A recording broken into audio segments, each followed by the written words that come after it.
బొట్టు అనేది ఎక్కడ పెట్టాలి, ఎందుకు పెట్టాలి, దీన్ని కొంచెం వివరంగా చెప్తాను.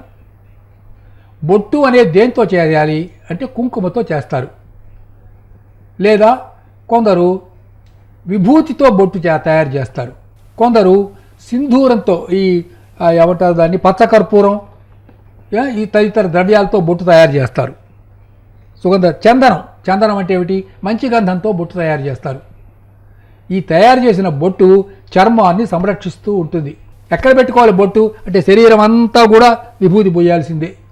అట్టెట్లా పూస్తారు గురువు గారు, శరీరం అంతా తెల్లగా భస్మం పూస్తే చూడటానికి వికారంగా ఉంటుంది కదా. మీరు బైబిల్ చదివారా ఎప్పుడన్నా? నేను చదివే 10 సార్లు చదివా, ఒకసారి కాదు. అందులో యోబు అని ఒకడు ఉంటాడు, చదవండి.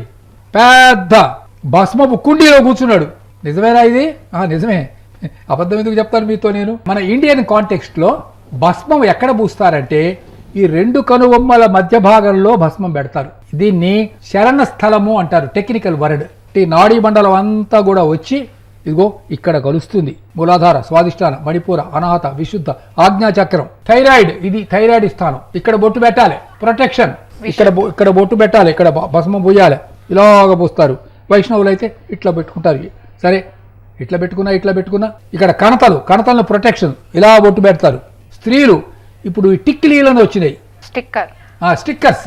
స్టిక్కర్స్ వల్ల సౌందర్యమే తప్ప ప్రయోజనం తక్కువ. కుంకుమతో చేసినటువంటి బొట్టే ప్రయోజనం.